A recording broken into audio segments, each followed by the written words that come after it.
লোকজনের কাছে শুনছি সে নাকি আমার ভাইয়ের গায়ে হাত পর্যন্ত তুলছে। এখন আপনি কি করবেন সেইটা আপনি একটা কিছু করেন, আমার আর মাথা কিন্তু কাম করে না কোনো। এও আমি জানি, মাথা গরম করে লাভ নাই। এর যে বাপ মা আছে তাদেরকে খবর দিতে হইবে, খবর দিয়া তোমাকে লইয়া আমি একটু বইতে চাই। তুমি কি কও? আরে মেম্বার সাহেব, এইটা কি নূতন কোনো কথা? হের তালই মাইর লাগে কথা কইছি না, হে মা বাপের যে নামের কথা যে লাইনে, হের মাইয়েরও হে লাইনে কথা। এখন আমি আর একটা কথা আপনার তারে কইয়ে যাই, হে যে বংশের মাইয়েই হোক, এরপর আমার বাড়ির দিকে যদি বেহা চোখে তাকায়, আমি কিন্তু কলজি ধরি একবার সিটি হেলাই দেবো, হেকালে কিন্তু সিনিয়র জুনিয়র দেখবো না নেই। কইজে ধরিয়া সেরা লাগবে না। হ্যার বাপ মারে যখন আগেই জানান নিয়েছে, সেহেতু হ্যার বাপ মারে লাগবে না।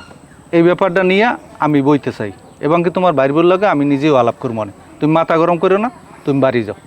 আচ্ছা ঠিক আছে, তাহলে আমি গেলাম। আসসালামু আলাইকুম। ওয়ালাইকুম আসসালাম। মেম্বার সাহেব কই আমনে? এই কে? মেম্বার সাহেব হ্যাঁ আইছো তুমি? আপনি নাকি মোরে বলাইছেন? হ্যাঁ বলাইছি, বসো। হ্যাঁ খবর দিছি, শুনলাম তুমি নাকি নির্বাচন করো। হ্যাঁ করবো। নির্বাচন করো, এতে আমার কোনো সমস্যা নাই। নির্বাচন করতে হইলে তার কিছু স্বার্থবিধিক মানা লাগে, জনগণের সামনে যাওয়া লাগে, গরিব দুঃখী যারা আছে তাদের সুবিধা অসুবিধা বোঝা লাগে। তুমি বোঝো, ইলেকশন করো। তুমি ইলেকশন করলে আমি ইলেকশন করবো না, তবে শোনো, তোমার আগে ঘর সামাল দাও। হ্যাঁ কি হয়েছে? ঘরে কি সমস্যা? ঘরে কী সমস্যা? তুমি কি তোমার স্বামীর সাথে ভালো আচরণ করো? আপনার এই কথাবার্তা কইলে কে? কইবে কেটা? 10 জনে যা কয়, এবার তোমার স্বামী নিজের মুখে শুনছি না আমি।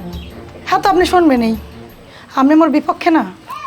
আর মুই যদি দাঁড়াই মেম্বারে যদি হইয়েই যাই, তাহলে তো আপনি গোমার চাল চুরি করতে পারবেন না, আমি বুঝদি না। এই একদম চুপ করে কথা কও, মুখে লাগাম দাও। কার সাথে তুমি কি বলো? তুমি আমারে চেনো?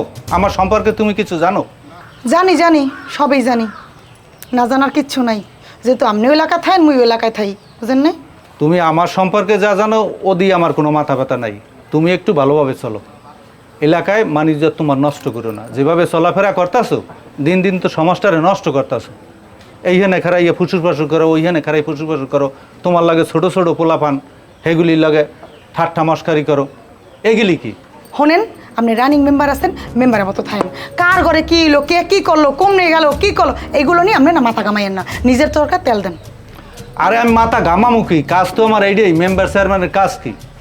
কে কি করলে, কোন জায়গায় কি সাহায্য সহযোগিতা হলে এগুলি পৌঁছানো, জনগণের সেবা করা। এর ভিতরে তোমার তো এই ঘটনা আইসা যায়, আমার কানে তো মানুষে কয়, নাহলে তো আমি একলা তোমার বাড়ি যাইয়ে শুনি নাই। বুঝলাম না, আপনি মোর পিছনে পড়ে রয়েছেন কি লিগিয়া? মুই কমনে যাই, কি করি না করি, কার লগে কথা কই, মোর জামাইর লগে কি করি, এইগুলো কি সমস্ত কথাবার্তা? আমি কি এইগুলো শুনতে কইছি না দেখতে কইছি? আমার কাছে তোমার দেওয়ারে বিচার দিস, তুমি তার বাইরে শারীরিক নির্যাতন করো, এটাও কি মিথ্যা কথা? শোনেন, এগুলো মোর ঘরের কথা, মুই জানি। মুই কি করমু না করমু স্বামীর লগে, এটা কিন্তু কেউ আমি কৈফত দিব না। এটা মোর দেওয়ারও বা আপনি হন। তোমার একটা সাফ সাফ কথা কই দি, এবারই বাত মনে তোমার কপালে বেশি দিন নাই। তুমি যদি নিজেরে নিজে সমঝোতা না করো, তাইলে বেশি